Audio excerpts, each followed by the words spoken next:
ආයුබෝවන්. ඔබ මේ එකතු වෙන්නේ ඉතිහාසය 10 ශ්‍රේණිය ඓතිහාසික දැනුම හා එහි ප්‍රායෝගික ආදේශනය කියන 6 වෙනි පාඩමේ පළවෙනි වීඩියෝ ක්ලිප් එකත් එක්ක.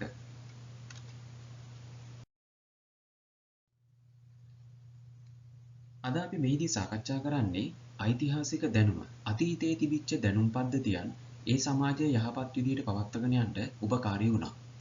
ඒ වගේම ඔබ මතක තියාගන්නට ඕනි සෑම සමාජ ස්තරයකම ඉන්න සියලුම පුද්ගලයන් ඒ සමාජයේ ඉදිරි පැවැත්මට දායක වෙනවා. උදාහරණයක් ඩොක්ටර්ස්ලා, ඉංජිනේර්ස්ලා, ඒ වගේම දේශපාලඥයන්, ව්‍යාපාරිකයන් මේ හැමෝම වගේ කුලී වැඩ කරන අය, ඒ වගේම කම්කරු රැකියාව කරන අය, ගොවියන් මේ හැමෝම සමාජයේ ඉදිරියට පවත්වාගෙන යන්න එයාගේ දායකත්වයෙන් ලබා දෙනවා. ඒ නිසා මේ සමාජය මෙහෙම සංවිධානය වෙලා තිබුණා අතීතයේ. ඉතින් ඒ අතීතයේදී සමාජයේ මැනවින් සංවිධානය වෙලා තිබුණා. ඒ අනුව සමාජයේ යහපත් ආකාරයට පවත්වාගෙන එන්න රජවරුන්ට හැකියාවක් ලැබුණා. ඉතින් මේ පාඩමෙන් අපි කතා කරන්නේ අතීතයේ තිබූ දැනුම් සම්භාරය පිළිබඳව. මෙම කරුණු කිහිපයක් යටතේ සාකච්ඡා කරන ගමන් ඒවා ශ්‍රී ලංකාවේ කොටස් 6කට බෙදලා තමයි සාකච්ඡා කරලා තියෙන්නේ. අපි යන්නේ කරුණු 6 මුලින්ම හඳුනගෙන ඉමු. ඉස්සරව මම දක්වලා තියෙනවා ශ්‍රී ලංකාවේ පැරණි සමාජ සංවිධාන. මේ කතා කරන්නේ අපි අතීතයේ දැනුම් සම්භාරය කොටස් කීපයකට බෙදිලා අතීත සමාජය යහපත්ව පවත්වාගෙන යන්න මෙන්න මේ කරුණු දායක වුණා. මේ පුද්ගලයන් දායක වුණා. මේ අංශ දායක වුණා. අන්න ඒ කරුණු තමයි අපි මේ සාකච්ඡා කරන්නේ. පළවෙනිම කාරණේ තමයි ශ්‍රී ලංකාවේ පැරණි සමාජ සංවිධානය. ඊළඟට නීතිය සහ සම්ප්‍රදාය. ඊළඟට මුදල් සහ විනිමය. ඊළඟට පරිසරය සුරැකීම, කාන්තා නියෝජනය, අවසාන කාරණය දේශීය ආහාර කියන කරුණු 6. එතකොට මෙන්න මේ කරුණු 6 තුලින් තමයි අතීත සමාජයේ මනාව සංවිධානය වෙලා පවත්වාගෙන අවිල්ලා තියෙන්නේ. එතකොට මේ සමාජ ස්තරායන් වල හිටපු සියලුම පුද්ගලයන් අතීත සමාජය ඉදිරියට යහපත් ආකාරයට පවත්වාගෙන යන්න ඔවුන්ගේ දායකත්වය සපයලා තියෙනවා. ඊළඟ කොටස ඓතිහාසික යුගයේ සමාජ සංවිධානය. සමාජ සංවිධානය මොකද්ද මේ සමාජ සංවිධානය කියලා කියන්නේ? මෙන්න මේකටයි. කිසියම් සමාජයක් තිරසර ලෙස පවත්වාගෙන යන එකී සමාජයේ වෙසෙන පුද්ගලයන් සහ කණ්ඩායම් අතර පවතින සම්බන්ධතාවයේ ස්වરૂපය තමයි සමාජ සංවිධානය කියලා කියන්නේ. එතකොට මේ සමාජ සංවිධානයක් තමයි ඉදිරියට සමාජය අරගෙන යන්නේ.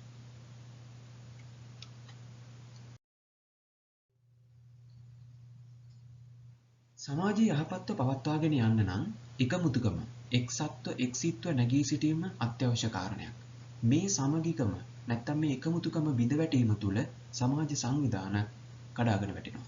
එතකොට සමාජ සංවිධානයක් යහපත්ව පවත්වාගෙන යන්න නම්, සමාජයක් ඉදිරියට යහපත්ව පවත්වාගෙන යන්න නම් සමාජයේ එකමුතුකම, එකිනෙකාට පවරන ලද වැඩ රාජකාරී නියමාකාරී ඉටු කිරීම අත්‍යවශ්‍ය කාරණයක්. එවිට සමාජය යහපත් සමාජයක් බවට පත් වෙනවා.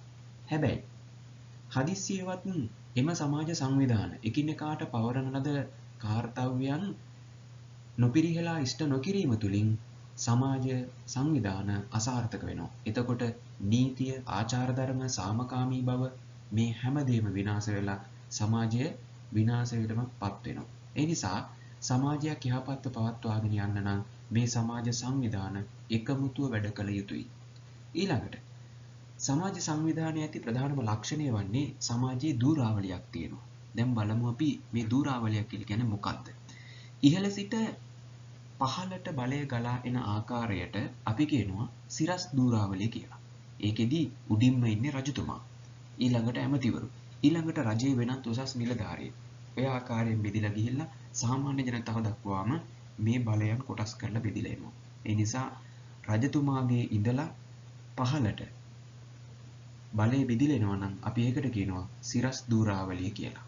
ඊළඟට අපි බලමු තිරස් දූරාවලිය කියලා කියන්නේ මොකක්ද කියලා. තිරස් දූරාවලිය කියලා කියන්නේ සමානව බලය තිබෙන තනතුරු. සමානව බලය බෙදිලා ගිහිල්ලා තියෙන තනතුරු. උදාහරණයක් ඇමතිවරු, සේනාපතිවරු, භාණ්ඩාගාරිකවරු.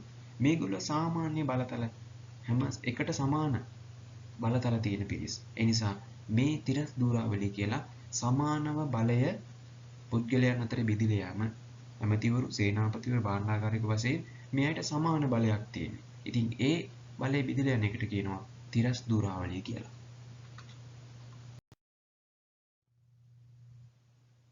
ඊළඟට අපි සාකච්ඡා කරමු සමාජ දුරාවලියේ ඉහළින්ම ඉන්න පුද්ගලයා රජතුමා. ඔහු බෝසත් ගුණයෙන් යුක්ත විය යුතුයි.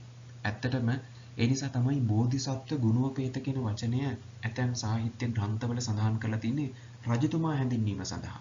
මොකද ඔහු සමාජ දුරාවලියේ ඉහළම පුද්ගලයා, ඒ වගේම ඔහු සියලු රටවැසියන්ට, සියලු මැති ඇමති භාණ්ඩාගාරික සෙන්පති මේ හැමෝටම ආදර්ශවත් චරිතයක් විය යුතුයි. ඒකයි මෙතනදී බෞද්ධ සම්ප්‍රදායානුකූලව බෝසත් ගුණයෙන් රජතුමා යුක්ත විය යුතුයි කියලා පැහැදිලි කරන්නේ. ඒ වගේම රජතුමාට බලය ලැබෙන්නේ නැත්නම් රජකම ලැබෙන්නේ පරම්පරාවෙන් තමයි. එතකොට පියාගෙන් පුතාටත් වැඩිමාල් සහෝදරයාගෙන් බාල සහෝදරයාටත් තමයි ලංකාවේ රජකම උරුම වීමේ සම්ප්‍රදායම් ප්‍රධාන දෙක විදිහට අපි හඳුනගෙන තියෙන්නේ.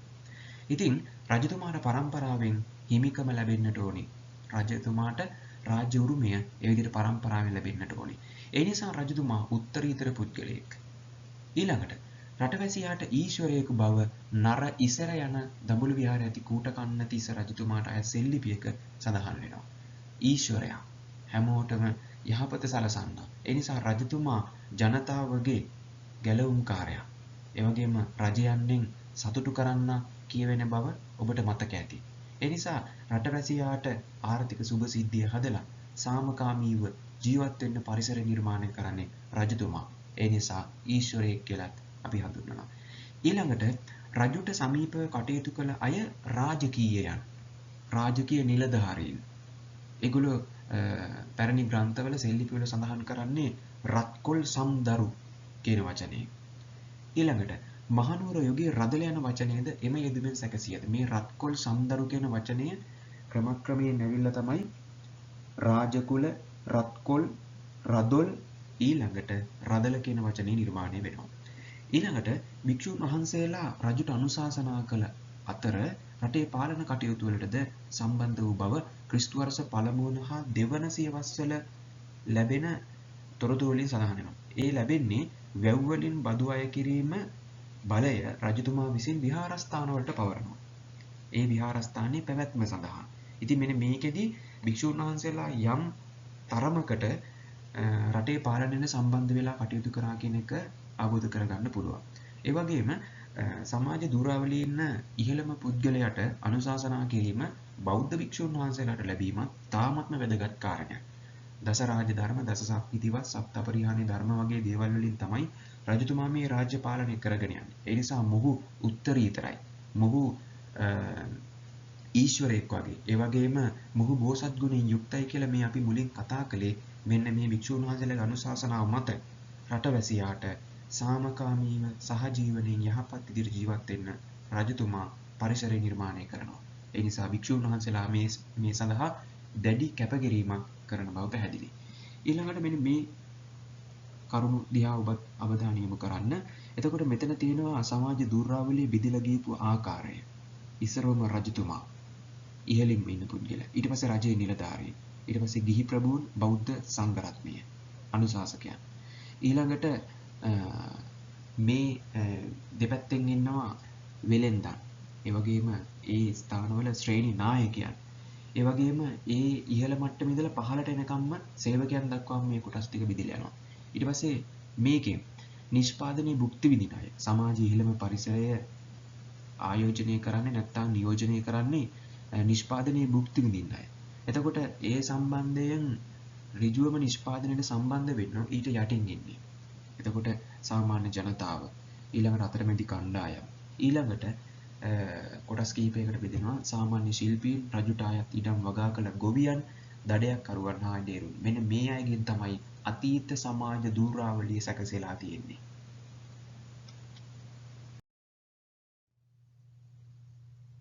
ඊළඟට බොහෝ කලක සිට මේ සමාජයේ ප්‍රභූන් කියලා පිරිසක් හිටියා. අතීතයේත් හිටියා, වර්තමානයේත් ඉන්නවා. එතකොට මේ අතීතයේ හිටපු ප්‍රභූ පිරිස නිර්මාණය වෙන්නේ කොහොමද? මොන වගේ අයටද ප්‍රභූන් කියලා කිව්වේ? මෙන්න මේ වගේ අයට. ධනවත් වෙළඳ ප්‍රධානීන්, නාවික කටයුතු වල යෙදුණු කප්පිත්තන්, වෛද්‍යවරුන්, ගුරුවරුන්, ඒ වගේම රජතුමාගේ සමීප තනතුරු දරපු අය. මේ අය තමයි සමාජයේ ප්‍රභූන් කියලා හඳුන්වලා තිබුණේ.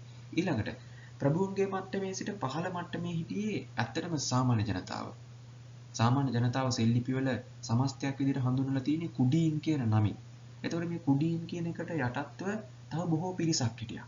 සාමාන්‍ය ජනතාව අතර. ඒ අය තමයි ගොවියන්, එඩේරු, වළං සාදන්නන්, මැණික් කපන්නන්, කම්මල් කරුවන්, දීවරයන් සහ වෙනත් තව බොහෝ කර්මාන්ත කරපු අනන්ත අප්‍රමාණ පිරිසක් හිටියා. ඒ අය තමයි මේ සාමාන්‍ය ජනතාව අතර හිටපු තවත් සුවිශේෂී කොටසක් බවට පත් වෙන්නේ. හැබැයි මේ අය ප්‍රභූන් තරම් සමාජයේ පිළිගත්ත සුවිශේෂී චරිත නෙමෙයි. නමුත් සමාජයේ ඉදිරි පැවැත්මට මොවුන්ගේ දායකත්වය ඉතාමත්ම නොපිරිහෙලා ලැබුණා.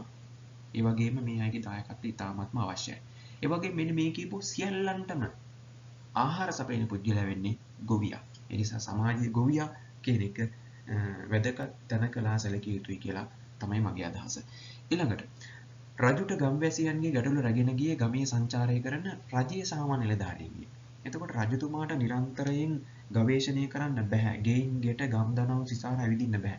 ඒ නිසා මේ ගමේ ගොඩේ ගැටලු, නගරයේ ගැටලු, ගම්දනව් වල තියෙන ගැටලු රජතුමාට යන ක්‍රමයක් හදලා තිබුණා.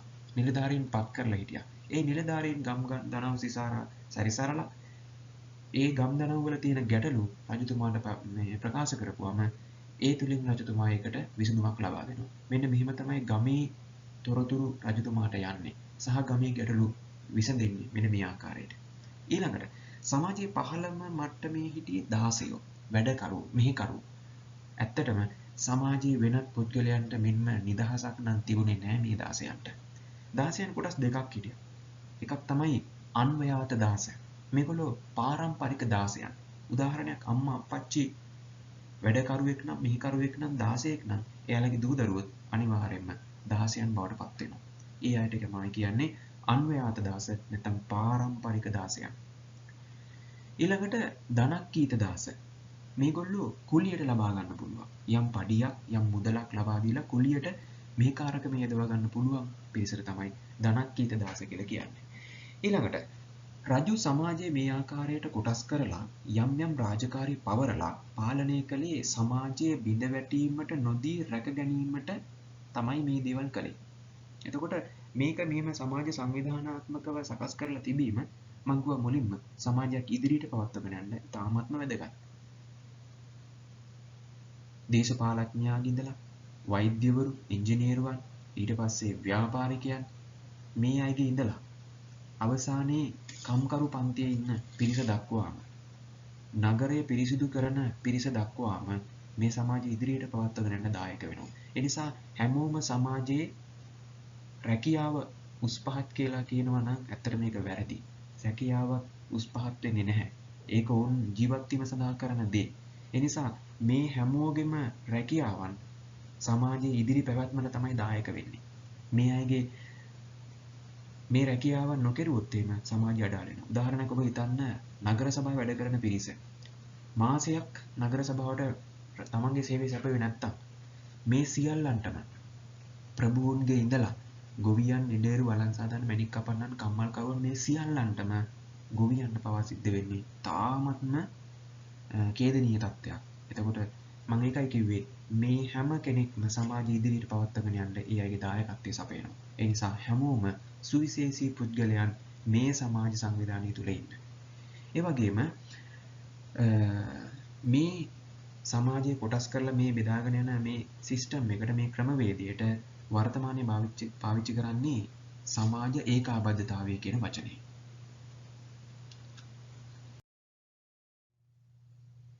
ඊළඟට අපි කතා කරමු නීතිය හා සම්ප්‍රදාය කියන මාතෘකාව. මොකක්ද මේ නීතිය හා සම්ප්‍රදාය කියලා කියන්නේ? යහපත් සමාජයක් පවත්වාගෙන යාම සඳහා සමාජයක් විසින් සම්මත කරගන්නා පොදු පිළිගැනීම් ඉතා වැදගත් වෙනවා. එතකොට සමාජයක නීති බවට පත්වන්නේ එසේ සම්මත කරගත් පොදු පිළිගැනීමයි. එතකොට සමාජයක් විසින් පත් කරගන්න පොදු සම්මත දේවල් තියෙනවා. මේ සම්මත දේවල් ටික කාලයක් යනකොට නීතියක් බවට පත් වෙනවා. දැන් හොඳම උදාහරණ තමයි COVID-19 නිසා මාස්ක් පැළඳීම ඉස්සරවම සමාජයේ සම්මත කරගත්ත පොදු පිළිගැනීමක් වුණා. හැබැයි ටික කාලයක් යනකොට මොකද වුනේ? ඒක නීතියෙන් නීතියක් බවට පත් වුණා, නීතියෙන් තහවුරු වුණා. මාක්ස් එකක් දාගෙන ගියේ නැත්තම් ඔවුන්ට දඬුවම් කරන්න, නීතියෙන් දඬුවම් කරන්න මාර්ගය විවර වුණා. එතකොට බලන්න සම්ප්‍රදායක්. හිම්බිරිස්සාව තියෙන කෙනෙක්, අසනීපයක් තියෙන කෙනෙක්, ශ්වසනාබාධ තියෙන කෙනෙක් පිරිසිදු වාතය ඒම සඳහා තමන්ගේ විස බීජ පරිසරයට නිදහස් වීම වැළැක්වීම සඳහා මාක්ස් එකක් පාවිච්චි කරනවා. මේක සම්මත කරගත්ත පොදු දෙයක්. හැබැයි ටික කාලයක් යනකොට මේක නීතියක් බවට පත් වෙනවා. අවසානයේ දඩයක් නියම වෙන තැනටම මේක තද නීතියක් බවට පත් වෙනවා. ඔන්න ඔබට ඒක හොඳටම පැහැදිලි ඇති. දැන් මේ සම්ප්‍රදාය නීතියක් බවට පත් වෙන්නේ කොහොමද කියලා. ඊළඟට සමාජයක් මගෙන් ස්ථිර කරගන්න එවැනි පොදු සම්මතයන් ආකාර දෙකක් තියෙනවා. කොටස් දෙකයි. එකක් තමයි ලිඛිත නීති පද්ධතිය සහ සම්ප්‍රදාය. ඊළඟට ක්‍රිස්තු වර්ෂ 9 වන සීවසර අයත් මානවම්ම රජ සමයේදී කොටවන ලද සෙල්ලිපියක එසමයේ නීතිය හා සම්බන්ධ පැවති ආයතන පිළිබඳ තොරතුරු සඳහන් වේ. එම සෙල්ලිපිවල වදාළ සහ සභාව යන වචන දෙක අන්තර්ගතයි. එතකොට මේ තමයි මානවම්ම රජ දවසේ නීතිය සම්බන්ධයෙන් නියමිත ආයතන පත් කරලා යහපත් ආකාරයට නීතිය පවත්වාගෙන යන්න කටයුතු කරලා තියෙනවා. ඒකෙදි ආයතන දෙකක් තිබිලා තියෙනවා. වදාළ සහ සභාව කියන ආයතන දෙක.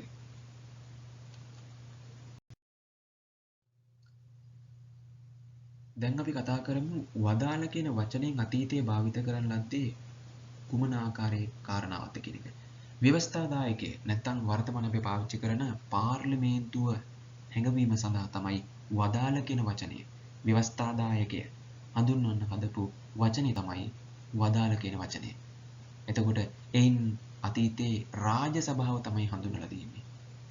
ඊළඟට සභාව කියන වචනේ අදහස මොකක්ද? සභාව කියන එකෙන් අදහස් කරලා තියෙන්නේ අධිකරණය. ඒ කියන්නේ නීති ක්‍රියාත්මක කරන ආයතනය හඳුන්වන්න තමයි සභාව කියන වචනේ අතීතයේ පාවිච්චි කරලා තියෙන්නේ. ඊළඟට නීතිය නියාමනය කරන්නේ ආරක්ෂක නිලධාරීන් විසිනි. ඒ කියන්නේ නීතිය ඉදිරියට ක්‍රියාත්මක කරගෙන පවත්වගෙන නීතිය කඩනවද, නීතිය ආරක්ෂා කරනවද, නීතිය කඩන්නන්ට දඬුවම් දෙන්න, ඒ අය යහමඟට ගන්න මෙන්න මේ කටයුතු කරන්නේ ආරක්ෂක නිලධාරීන් විසින්. ඔවුන් අතීතයේ හඳුන්වලා තියෙන්නේ මේකාප්පර කියන වචනේ. ඇත්තට මේ මේකාප්පර කියන වචනය දෙමළ භාෂාවේ මයිකාප්පර කියන වචනයෙන් බිඳිලා හැදිලා ආපු එකක් කියලා තමයි හුඟක් දෙනෙක් අදහස් ප්‍රකාශ කරන්නේ. ඊළඟට ඇතැම් තැනක මේ තනතුර දණ්ඩනායක විදිහටත් හඳුන්වලා තියෙනවා. ඇත්තටම දණ්ඩනායක කියන වචනේ අපිට ගොඩක් මතකයේ තියෙන වචනයක්. උදාහරණයක් පළමුව විජයබාහු රජතුමාට සතුරුවදුර අවස්ථාවේදී සිත්නාරවින් මුදල්නා නම් දණ්ඩනායකෙක් තමයි රජතුමාට ආරක්ෂාව සපයලා තියෙන්නේ. ඒ නිසා රජතුමා විසින් මේ මුදල්නාට කියන පුද්ගලයාට නිලධාරියාට පස්සේදී ප්‍රතිගුණ සැලකීමක් විදියට ලබා දුන්න දීමනා පිළිබඳව තමයි මේ පනා කඩුව තවසන්නසේ තියෙන්නේ. ඒ නිසා මේ විජයබාහු රජතුමා ඒ වගේම දණ්ඩනායක කියන වචනය සහ පනා කඩුව තවසන්නස ඔබගේ මතකයේ රඳවා ගත යුතුයි. ඊළඟට ක්‍රිස්තු වර්ෂ පළමු වන දෙවන සේවස්වල රචිත සෙල්ලිපිවල සඳහන් වන නීතිවල වැව් පරිපාලනය හා රජයේ ඉඩම් පරිහරණය සම්බන්ධ කටයුතු ගැන සඳහන් වෙනවා. එතකොට ක්‍රිස්තු වර්ෂ පළවෙනි සහ දෙවෙනි සේවස්වල රචිත සෙල්ලිපිවල තියෙනවලු නීති. ඒ කියන්නේ මේ වැව් පරිපාලනය සම්බන්ධයෙන්. ඔබට මතක ඇති මේ අතීතයේ වාපි ගම් නිර්මාණය වෙනවා. එතකොට මේ වැව් ගම් නිර්මාණය වෙනකොට ඒ වාගේ නීතිමය පැතිකඩ සම්බන්ධයෙන් තමයි මේ ක්‍රිස්තු වර්ෂ පළමු දෙවන සේවස්වල සෙල්ලිපිවල සඳහන් වෙනවා කියලා කියන්නේ. ඊළඟට මේ සිතුවම දිහා ඔබගේ අවධානය යොමු කරන්න යටින් දක්වලා තියෙනවා ශ්‍රී ලංකාවේ රජවරු තමන් විසින් විහෙර විහාරවලට දෙන ලද දීමනා සහ නීති පිළිබඳව අදාළ වන දේ ගල්වල ලියා තැබීම කටයුතු කළහ. එයින් අදහස් කරන ලද්දේ එම ලේඛන දීර්ඝ කාලයක් නොනැසී පවත්වාගෙන යාමට තමයි මේ ගල් භාවිත කරලා තියෙන්නේ. අපි කියන්නේ අර ගලේ කෙටු වකුරක් මෙන් සදාතනිකයි කියලා අන්නේ වගේ දීර්ඝ කාලයක් මේ නීති සමාජයේ මිනිසු දැනගෙන මේ නීති ආරක්ෂා කරන තැනට මිනිසුන්ව පත් කරන්න තමයි ඇත්තටම රජවරු මේ සෙල්ලිපිවල අනන්ත ප්‍රමාණ සෙල්ලිපිවල මේ නීතිය කොටලා තැන් තැන්වල මිනිසුන්ට දැක බලා ගන්න අවස්ථාව සලසලා තියෙනවා. ඇත්තටම මේක ඊටාත්ම වැදගත් කාරණාවක්. නීතිය මිනිසු දැනගන්නවා. එතකොට නීතිය රකින්න මිනිස්සු ඉගෙන ගන්නවා වගේම නීතිය කැඩුවොත් ලැබෙන දඬුවම් පිළිබඳව අවබෝධයක් තියෙන නිසා සමාජය ඇත්තටම යහපත් තැනක් වෙනවා කියන එකයි මගේ මතය.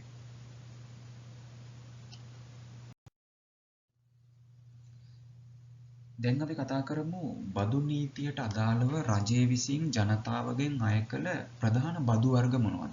ඇත්තට මේ බදු අය කිරීම අතීතයේ ඉඳලා තිබුණා. මේ බදු ජනතාවගෙන් රජු විසින් අය කරලා ඒ බදු මුදල් නැවත ජනතාවගේම සමාජයේම රටවැසියාගේම රටේම සුභසිද්ධිය සඳහා අතීත රජවරු වියදම් කරලා තියෙනවා.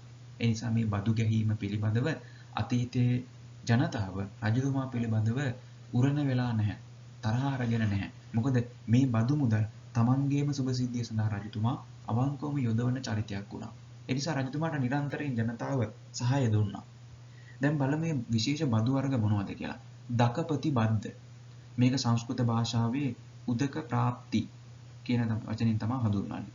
මේක ගහලා තියෙන්නේ මේ බද්ද ගහලා තියෙන්නේ වැව්වල ජලය භාවිතා කළ අයගෙන් අය කළ බද්දක්. දකපති බද්ද කියන්නේ. ඊළඟට බොජකපති සංස්කෘත භාෂාවේ බෝජක ප්‍රාප්ති කියන වචනෙන් තමයි හඳුන්වන්නේ. මේ බොජකපති බද්ද රජුට අයත් ඉඩම් වල වගා කිරීම වෙනුවෙන් ගෙවන ලද බද්ද හඳුන්වන තමයි බොජකපති කියන බද්ද යොදලා තියෙන්නේ. ඊළඟට මතර මජිබක මේක සංස්කෘත භාෂාවේ මාත්‍රික මත්ස්‍ය භාග කියන වචනයෙන් හඳුන්වනවා. මේ බද්ද ගහලා තියෙන්නේ ඇල මාර්ගවල මත්ස්‍යයෙන් ඇල්ලීම වෙනුවෙන් අය කළ බද්ද. එතකොට මෙන්න මේ තමයි ප්‍රධානම අතීතයේ තිබිච්ච බදු වර්ග. ඊළඟට තවත් ක්‍රමයකට බදු අය කරලා තියෙනවා. ඒ තමයි බදු ලෙස භාණ්ඩ අය කරගෙන තියෙනවා. උදාහරණයක් අස්වැන්නෙන් නෙලා ගන්නා ගෙඩි 10කින් එකක් රජතුමාට රජයේ බදු විදියට ගෙවන්න ඕන. මේක 9 වන සියවස සෙල්ලිපියක තමයි සඳහන් වෙන්නේ. මේකත් තවත් සුවිශේෂී බදු ක්‍රමයක්. ඊළඟ බදු ක්‍රමය තමයි විදේශ රටවලින් බඩු ආනයනය කරනකොට ඒ භාණ්ඩවලට රේගුවෙන් නැත්තම් රේගු බදු අය කරනවා. හම්බන්තොට දිස්ත්‍රික්කයේ අම්බලන්තොට ගොඩවාය කියන විහාරස්ථානයට මේ රේගුපොළ ළඟ තියෙන පන්සලක්. ඒ නිසා මේ වරායෙන් ගන්න බදු ඒ පන්සල නැත්තම් ඒ ළඟ තියෙන විහාරස්ථානයේ අවශ්‍යතාවයන් සපුරා ගැනීම සඳහා රජතුමා විසින් පරිත්‍යාග කරලා තියෙනවා. එතකොට ඒ තොරතුරු තමයි මේ සඳහන් කරන්නේ. ඊළඟ බදු ක්‍රමය තමයි බදු නීති වෙනත් නීති. මේකත් ඉතාමත්ම වැදගත්. බදු නීති සහ වෙනත් නීති කඩන්නවුන්ට දඩ ගහපු බවක්. පළවෙනි ගජබාහු රජතුමාගේ කාලේ අපිට තොරතුරු හම්බ වෙනවා. සිතුල් පව්වේ සෙල්ලිපියක සඳහන් වෙලා තියෙනවා ඒ පිළිබඳ මේ විස්තරයක්. ඒ වගේම මහා විනිශ්චය ශාලාවෙන් ලැබෙන එම මුදල් සිතුල්පව විහාරේ භික්ෂුන් වහන්සේලාගේ සිව්පසය සැපයීමට පූජා කරලා තියෙනවා. එතකොට මේ මහා විනිශ්චය ශාලාව තුලින් ප්‍රශ්න විසඳීම සිද්ධ කරනවා. ඒ සඳහා මිනිසුන්ට බදු මුදල් අය කරනවා. එතකොට බදු නීති කඩන අයටත් වෙනත් නීති කඩන අයටත් දඩ ගන්නවා. ඒ දඩ මුදල තමයි මහා විනිශ්චය ශාලාවෙන් මේ සිතුල්පව්වේ තියෙන විහාරස්ථානයට භික්ෂුන් වහන්සේලාට පූජා කරනවා. භික්ෂුන් වහන්සේලාගේ සිව්පසය ගැටලුව විසඳා ගැනීම සඳහා ඒ මුදල්. එතකොට ඔන්න ඔය විදිහට තමයි බදු නීතියට අදාළ රජතුමා අතීතයේ බදු අය කරපු විදිහ, අය කළ ප්‍රධානම කරුණු කීපයක් මෙතනදී සාකච්ඡා කළා. ඒ වගේම ඒ ආගමික පැත්තෙන් ඒ බදු මුදල් මං කියුවේ රටවැසියාටම මේ මුදල් නැවත රටවැසියාගේම සුභසිද්ධිය සඳහා යොදවනවා කියලා. ඉතින් මෙන්න මේ කරුණ වලින් ඔබට ඒක පැහැදිලි වෙනවා ඇති.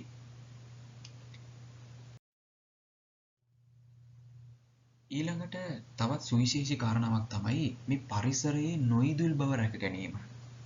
පරිසරයේ නොඉදිල් බව කියලා කිව්වන් පස්සේ මේ සතුන්, ගහකොළ, ජලය සහ පස ආරක්ෂා කිරීම. මේ සතුන්ගෙන්, ගහකොළ වලින්, ජලයෙන්, පසෙන් මිනිසු ප්‍රයෝජනෙ ගන්නවා. හැබැයි ඒවට හානියක් වෙන්න සිද්ධ වෙන්න ඉඩ දෙන්නේ නැහැ. ඒක තමයි පරිසරයේ නොඉදිල් බව රැක ගැනීම කියලා කියන්නේ. ඊළඟට මේ නීතිය රජු සම්පාදනය කරලපු නීතියක්.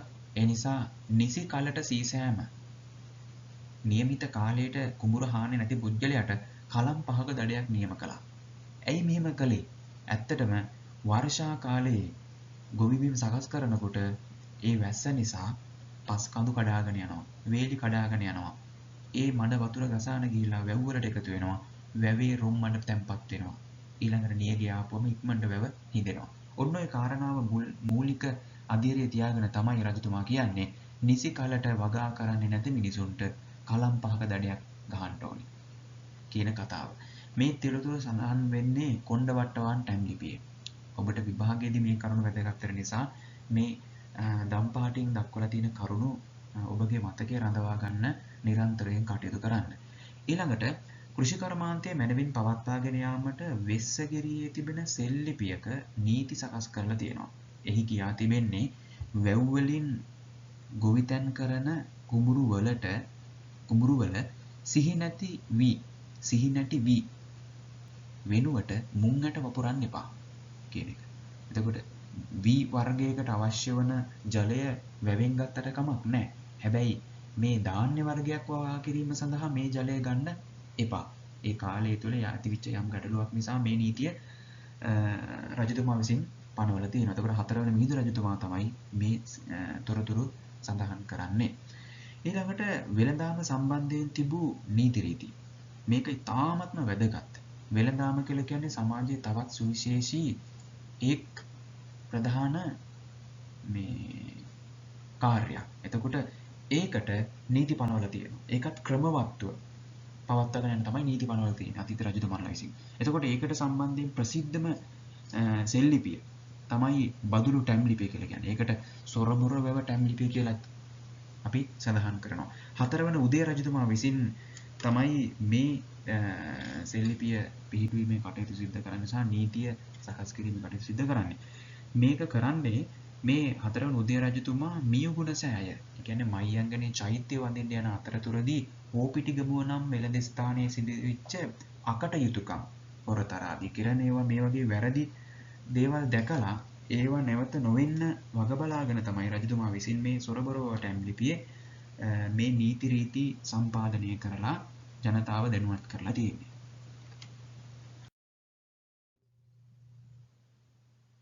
දැන් අපි කතා කරමු බදුළු ටැම් ලිපිය නැත්තම් සොරබොරව ටැම් ලිපියේ තොරතුරු මොනවද කියලා. මෙන්න මේ පළවෙනි ඡායාරූපයට මේ මැද තියෙන ඡායාරූපයට ඔබේ අවධානය යොමු කරන්න.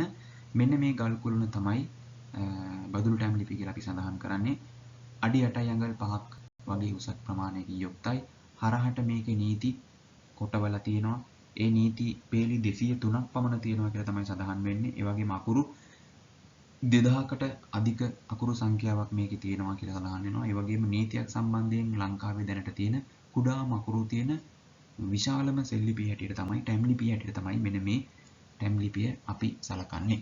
හොඳයි. දැන් අපි බලමු වෙළඳාම සම්බන්ධයෙන් බදුළු ටැම් ලිපියේ සඳහන් වෙන්නේ මොන වගේ කරුණු කාරණාද කියලා. පළවෙනි කාරණය තමයි හෝපිටිගම වෙළඳපළ සීමාවේ වෙළඳාම් කරන අයගෙන් පමණක් බදු අය කළ යුතු අතර වෙළඳපළ පසුකොට යන්නවුන්ගෙන් බදු අය නොකළ යුතුය. ඒක ඉතාමත්ම වැදගත්. ඒ හෝපිටිගම වෙළඳපළ අසල රැකියාව කරන නැත්නම් බිස්නස් කරන වෙළඳාම් කරන අයගෙන් විතරයි බදු අය කරන්නේ. ඒ වෙළඳපොළ පහු කරලා යන අයගෙන් බදු අය කරන්නේ නැහැ. කොච්චර සාධාරණයිද බලන්න. ඊළඟට නිලධාරීන්ට නොපෙන්වා එම වෙළඳපළේ භාණ්ඩ විකුණන අයගෙන් දෙගුණයක් බදු අය කළ යුතු බව. ඔන්න. ඒ කියන්නේ නිලධාරීන් විසින් අනුමත කරනවා මේකේ විකුණන්න පුළුවන් අලෙවි කරන්න පුළුවන් භාණ්ඩ මොනවද? ඒ වගේ ප්‍රමිතිය බලනවා. ඉතින් නිලධාරීන්ට නොපෙන්වා ව්‍යාජ දේවල්, නරක දේවල් විකුණන්න පුළුවන්. ඒ නිසා තමයි මේ එහෙම කරන අයට විකුණන අයගෙන් දෙගුණයක් බදු අය කිරීමක් සිදු කරලා තියෙනවා. ඊළඟට තුන්වෙනි කාරණය රජයේ නිලධාරීන් විසින් ප්‍රමිතිගත නොකරන ලද මදටිය බර තරාදි පඩි යොදා වෙළඳාම් නොකළ යුතු බව. අතරම කුඩාම ප්‍රමාණයේ පඩි යොදාගෙන කිරීම මැනීම් කරොත් එහෙම ඒක ජනතාවට පාඩුවක්. ඒක සාධාරණ නැහැ. ඒ නිසා රජතුමා කියනවා රජයේ නිලධාරීන් විසින් ප්‍රමිතිගත කරලා තියෙනවා මේ වෙළඳාමට අවශ්‍ය වන තරාදි පඩි වගේ දේවල්. ඒවට පරිබාහිර දේවල් යොදා ගන්න නම් ඔවුන්ට රජතුමා නීතිය ක්‍රියාත්මක කළා. ඒ වගේම බුලත් සහ පුවක් විකිණීම ඒ සඳහා සකස් කරන ලද මඩුවල පමණක් තබා වෙළඳාම් කළ යුතු බව. ඇත්තටම මේ බුලත් පුවක් කියලා කියන්නේ ගැමියන් අතර ඉතාමත්ම ප්‍රසිද්ධ කෑමක්.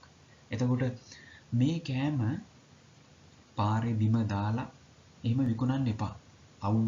අවු රශ්මිය වැටෙන්නේ නැති වෙන්න මඩුවක තියලා බොහොම පිරිසිදු විදිහට අලෙවි කරන්න කියලා රජතුමා මේ දැනුම් දීලා තියෙනවා. එතකොට රජතුමා බලන්න සාමාන්‍ය වැසියන් බහුලව භාවිත කරන දෙයක් පිළිබඳව රජතුමාගේ අවධානය මැදිහත් වීම තිබිලා තියෙනවා. ඒකත් වැදගත්.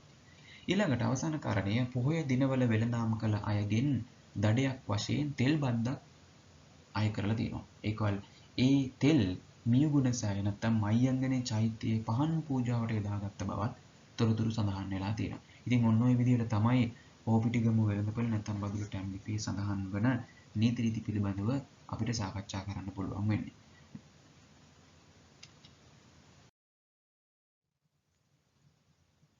ඊළඟට රට තුළ සාමකාමීව සතා සිව්පාවටත් මිනිස්යන්ට වගේම නිදහස අවශ්‍ය බව පෙන්눔 කරලා ඒ පිළිබඳවත් රජතුමා තමන්ගේ අවධානය යොමු කරලා තියෙනවා. විශේෂයෙන්ම අමණ්ඩගාමිනී අභය රජතුමා විසින් මාඝාත නීතිය කියලා නීතියක් පනවලා තියෙනවා.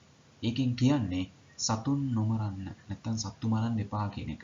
ඇත්තරම අමණ්ඩගාමිනී රජතුමා තමයි මේ මාඝාත නීතිය ක්‍රියාත්මක කරපු අපේ රටේ ඉන්න සුවිශේෂම රජතුමා. ඒ නිසා ඒ කාරණයක් ඔබේ මතකේ රඳවා ගන්න. ඊළඟට මීහරකුන්, එළහරකුන් සහ එළුවන් ඝාතනය කරන්නන්ට දුන්න දඬුවම තමයි මරණ දඬුවම. තාමත්ම භයානකයි මරණ දඬුවම කියලා කියන්නේ.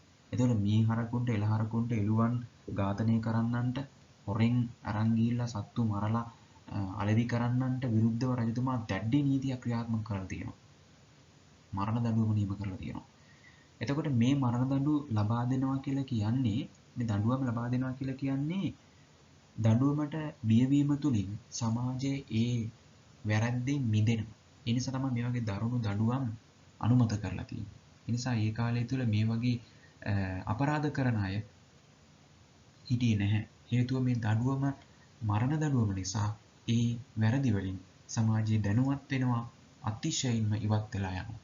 නිසා සමාජය යහපත් වෙනවා.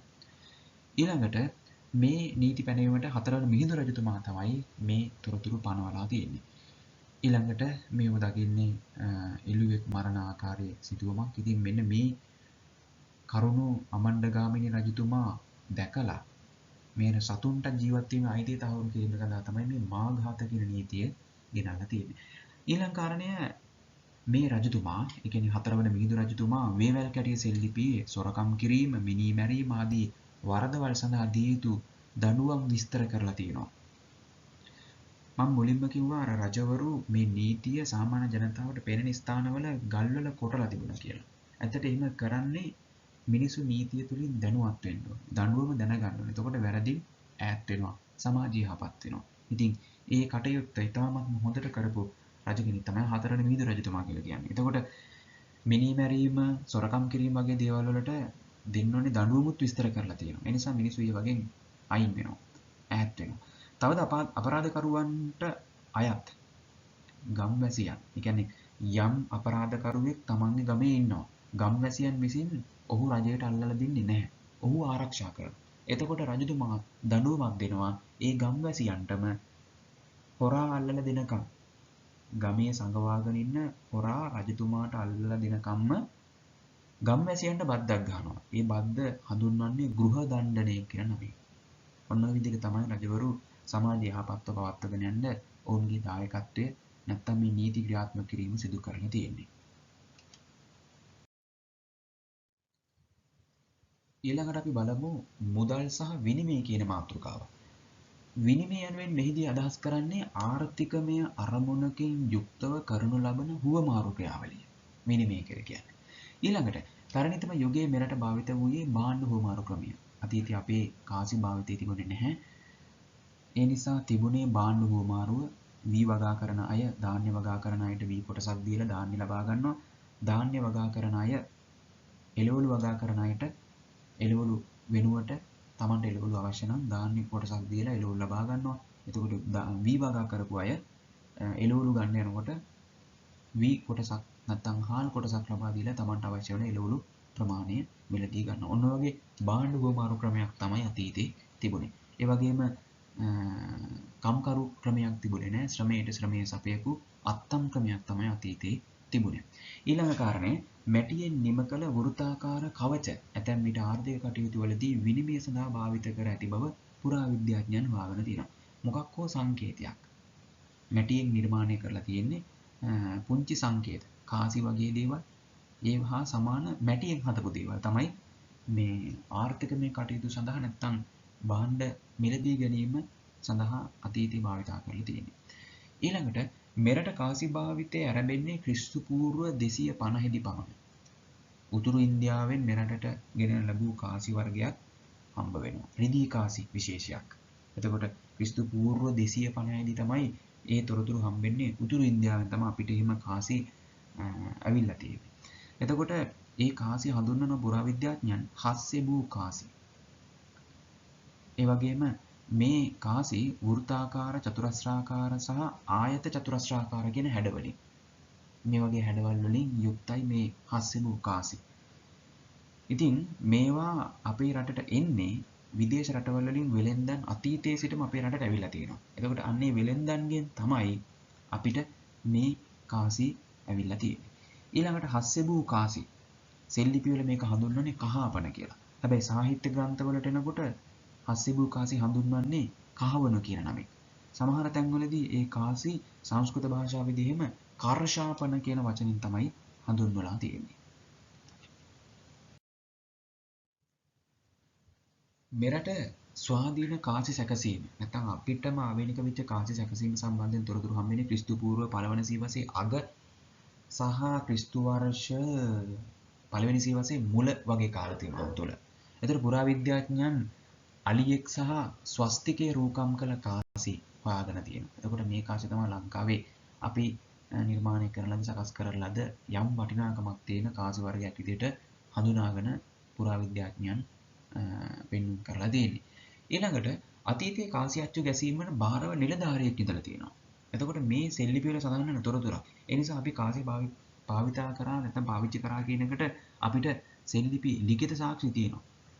එතකොට ඒ කාසි අච්චු කාපු නිලධාරිය හඳුන්වලා තියෙන්නේ රූප අධ්‍යක්ෂක කියලා. ක්‍රිස්තු පූර්ව දෙවන සියවසට අයත් සෙල්ලිපි වල ඒක තියෙන්නේ රූපදක කියන වචනය. මේකෙන් කාසි අච්චු ගහපු නිලධාරිය තමයි හඳුන්වලා තියෙන්නේ. ඒ නිසා කාචි අච්චු ගහන්නම යම් නිලධාරියෙක් හිටියා කියලා කියන්නේ ඇත්තටම අපේ කාසි සැකසීමේ යම් ක්‍රමවේදයක් අපිට තිබුණා කියන එක පැහැදිලි. ඒ වගේම මේ පළවෙනි ඡායාරූපය දිහා බලන්න නොඑක් සංකේත ඇතුන්, ගස්, ඉරහඳ වගේ සත්තු යොදාගෙන මේ කාසියේ සංකේත ඔබ්බලා තියෙනවා. මිටියකින් හෝ ඒ වගේ දෙයකින් තැලීමෙන් තමයි මේවා මතු කරගෙන තියෙන්නේ. ඊළඟට මේ ඔබ දකින්නේ තවත් එවැනිම තිබිච්ච සුවිශේෂී කාසියක්. එතකොට මේ කාසිය ඔබ දකින්නේ ඇතෙක්ගේ සලකුණක් තියෙනවා. ඒ වගේම තවත් බොහෝ සලකුණු ස්වස්තිකය, ඒ වගේම අතු තුනක් බෙදී ගියපු ගසක්. මෙන්න මේ වගේ සංකේත රාශියක් තියෙනවා. මේ තියෙන්නේ ඒ වගේ පැරණි කාසියක්. අලියා හා ස්වස්තික කාසි කියලා තමයි මෙන්න මේ කාසි හඳුන්වන්නේ මේ දෙක. ඊළඟට මෙන්න මේ කාසි හඳුන්වන්නේ හස්සෙබූ කාසි කියන නමින්.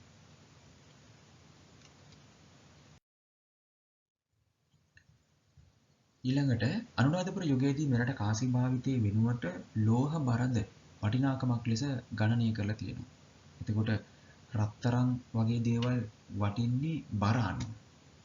එතකොට අතීතයේ මේ අනුරාධපුර යුගයේදී කාසි වෙනුවට කාසියේ විනිමය අගය වෙනුවට ඒකේ බර අනුව තමයි ඒකට වටිනාකම නියම කරලා තියෙන්නේ.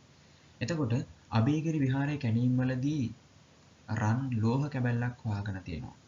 එම ලෝහ කැබැල්ල මත රන් දෙවිසි කලඳයි යනුවෙන් ලියලා තිබෙනවා.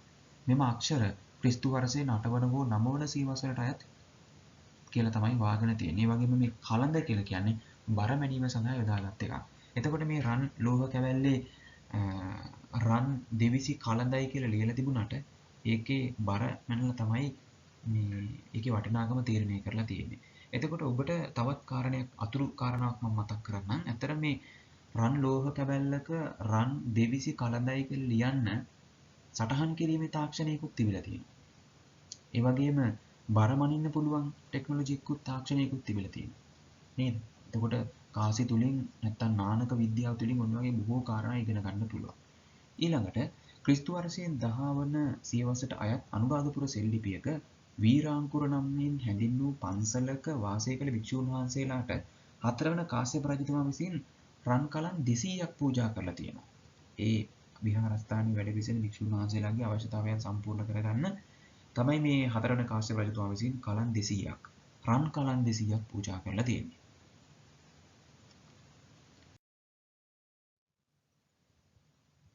ඊළඟට ලංකාවේ බොහෝ තැන්වලින් විදේශිකයන්ට අයත් කාසි හම්බ වෙනවා. ඒ අතර රෝම කාසි තාමත්ම වැදගත්. මෙරට ඒවා භාවිත වී ඇත්තේ ලෝහ බරට අදාළ වටිනාකම සැලකිලිට ගැනීමෙන්. දැනට සොයාගෙන තියෙන බොහෝමයක් කාසි තඹ වලින් නිර්මාණය කරලා තිබෙනවා. එතකොට මේ විදේශ රටවල වලින් අපේ රටවල වලට කාසි අරගෙන වෙලෙන්දන් එනවා. ඒ එනකොට ඒ අය අපේ රටේ වෙලෙන්දන්ට නැත්නම් අපේ රටේ ඉන්න අයට ලබා දෙන්නේ ඒ අයගේ කාසි. එතකොට ඒ අයගේ කාසි සංකේත භාවිතය අපේ සංකේත භාවිතය වෙනස්. ඒ නිසා මේක ගැටලුවක් වෙනවා. ඒ නිසා මේකට හොඳම ප්‍රතිකර්මයේ විදිහට පාවිච්චි කරලා තියෙන්නේ ඒ දෙන කාසි වල බර මැනලා ඒ බර අනුව ඒකට වටිනාකම තීරණය කරනවා. ඒකයි මේ රෝම කාසි කියන කතාවේදී ලෝහ බරට අදාළ වටිනාකම සැලකිල්ලට ගෙන තියනවා කියලා සඳහන් කරලා තියෙන්නේ. අන්න ඒකයි. දැන් බලමු අපි නොයෙක් රටවල නිර්මාණය කරලා තියෙන කාසි කීපයක්. චීන කාසි. මෙම කාසි තඹ බහුල මිශ්‍ර ලෝහ වලින් සාදා තිබෙනවා. එක් යුගවලදී නිෂ්පාදනය කර ඇති විවිධ ප්‍රමාණ වලින් මේ කාසි යුක්තයි. වෘත්තාකාර හැඩයක් මෙම කාසි මැද සම චතුරස්‍රාකාර කොටුවක් හිඩසක් බලා ගන්න පුළුවන්. එහි පැති හතරේ චීන රූපාක්ෂර වලින් චීන අධිරාජ්‍යයේ නම සඳහන් කර තිබෙන දැකිය හැකිය. කාසියේ අනික් පස කිසිදු රූප සටහනක් වූ අක්ෂරයක් සඳහන් වෙන්නේ නැහැ. එතකොට මේ තියෙන්නේ කාසියේ ඉස්සරහ පැත්ත, මේ තියෙන්නේ පිටිපස්ස. කිසිම සඳහනක් නැහැ. මේ ඉස්සරහ පැත්ත, මේ පිටිපස්ස පැත්ත. හරි. ඊළඟට අනුරාධපුරයේ යුගයේදී හම්බවෙච්ච රට කාසි. අතීත ශ්‍රී ලංකාව නාවක මධ්‍යස්ථානයක් ලෙස හිමි කරගෙන සිටි ස්ථානය පිළිබඳව අනුරාධපුර රාජධානි සමයේ භාවිතයට ගෙන ඇති කාසි, විදේශීය කාසි තුලින් අපිට අවබෝධ කරගන්න පුළුවන්. එසේ ජාත්‍යන්තර වෙළඳාමේදී ගනුදෙනු සඳහා යොදාගත්ත ග්‍රීක, රෝම, චීන, අරාබි සහ ඉන්දියානු කාසි රසක් අනුරාධපුරයේ මිහින්තලයේ සීගිරිය, කුරුණෑගල, මාතර, අකුරුගොඩ සහ බදුල්ල යන ප්‍රදේශවලින් සොයාගෙන තියෙනවා. එතකොට ඒ ප්‍රදේශ ආශ්‍රිතව මේ විදේශ කාසි වලින් වෙළඳාම් සිද්ධ වෙලා තියෙනවා. ඒ නිසා තමයි මේ සාක්ෂි, මේ රට කාසි මේ වගේ රටේ අපේ ලංකාවේ බොහෝ ප්‍රදේශ වලින් හමු වෙන්නේ. එතකොට මෙන්න මේ කාසි වලින් පුළුවන් අපිට අවබෝධ කරගන්න අපි විදේශී රටවල් එක්ක මෙන්න මේ කාලයන් වල වෙළඳාමින් සම්බන්ධ වෙලා හිටියා කියන කාරණාව. ඊළඟට ඔබ මේ දකින්නේ තවත් සුවිශේෂී කාසි. මේ තියෙන්නේ රෝම කාසි. තඹවල නිෂ්පාදිත රෝම කාසි වර්ග කීපයක් අප රටේ භාවිතා කරලා තියෙනවා. එම කාසි අච්චු ගසා තිබෙන්නේ රෝමයේ. දිවයිනේ නොයෙක් පළාත් වලින් මෙම කාසි සොයා ගැනීමට හැකියවීමෙන් පැහැදිලි වන්නේ එම කාසි බහුලව මෙරට භාවිතයට ගෙන ඇති බවයි. කාසි වලින් විශාල සංඛ්‍යාවක් අයත් වන්නේ 4-5 වැනි සතවර්ෂවලට, සියවස් වලට. එයින් පැහැදිලි වන්නේ එකල රෝම අධිරාජ්‍යය සහ අප අතර අපේ රටත් එක්ක විශාල වශයෙන් සම්බන්ධතාවයක්, විශේෂයෙන්ම වෙළඳ සම්බන්ධතාවයක් ගොඩනගාගෙන හිටියා කියන එකයි. එතකොට එමෙන්නම මෙම කාසි බොහෝ සෙයින් භාවිතා කිරීමෙන් ගෙවි ගිය ස්වරූපයක් තමයි දක්නට තියෙන්නේ. එතකොට කොච්චර මේ රෝම කාසි භාවිතා කරලා තියෙනවද කියන කාරණේ අපිට අවබෝධ කරගන්න පුළුවන්. ඊළඟට මේ ඔබ දකින්නේ VOC කාසි. ඇතරම VOC කාසි ඉංග්‍රීසි අකුරු මේ විදිහට සඳහන් කරලා තියෙන කාසි පෙරදිග ඉන්දීය වෙළඳ සමාගම විසින් ඒ වගේම අපේ රටේ ආපු තවත් බොහෝ පෘතුගීසි, ලන්දේසි, ඉංග්‍රීසි කියන මේ ජාතීන් භාවිත කරන ලද කාසි විදියට අපිට මෙන්න මේ VOC කාසි හඳුනා ගන්න පුළුවන්.